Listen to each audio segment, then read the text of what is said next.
When I was appointed the first female Chief Justice of Malaysia, someone asked me, what would you do if the executive or any other influential party demands that you decide a case in a certain way? What would you do if history were to repeat itself? You are faced with requests to appoint certain persons as judges or make decisions that you know to be wrong in law but right for the party with a vested interest. Before I answer the question, let me stress this. A judge, whether male or female, must always decide justly, fairly, and objectively. I am happy to share with you today what my answer to that long question was and still remains till today. It is this. I am here to do my job. I never coveted for it, but by the grace of Allah subhanahu wa ta'ala, I was entrusted to lead the judiciary.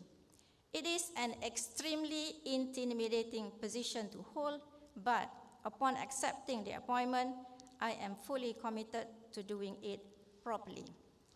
I will not bend or bow to any person, no matter how high and mighty, to do what he or she demands of me. My only master is Allah subhanahu wa ta'ala. I have utmost faith in my religion, which holds me accountable only to Allah on Judgment Day.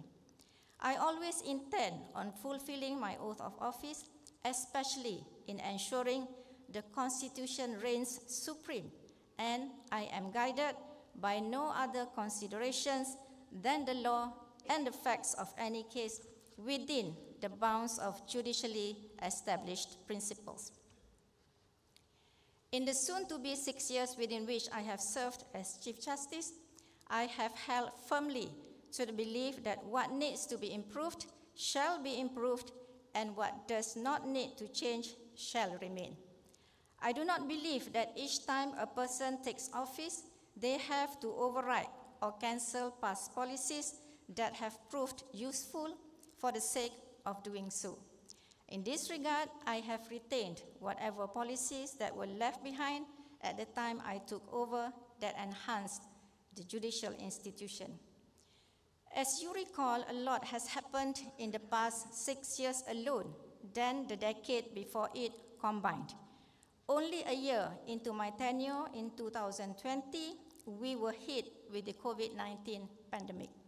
Everything was put on hold and everyone was told to stay at home, but we all knew that justice cannot come to a standstill. We embarked upon digitalization and judicial modernization as early as 2009 under the leadership of the then Chief Justice Tun Zaki bin Tun Azmi. But in just the 1 year between 2020 and 2021, with the help of all the right parties, including Parliament, the Bar, and the AGC, the Malaysian judiciary did more for the cause of technology than it could have done in the 10 years between 2009 and 2019. Our country was also faced with constitutional issues, beginning with the then Prime Minister's resignation in 2020. What then followed was a series of constitutional suits concerning, among other things, a declaration of emergency in the face of the pandemic, and overall, everyone witnessing the Constitution being tested to its limits. Generally, it has been an eventful almost 6 years. I think it is natural for anyone who has been through such an eventful period to feel wistful at the prospects of retirement. However, I, more than feeling sad, instead feel an overarching sense of relief.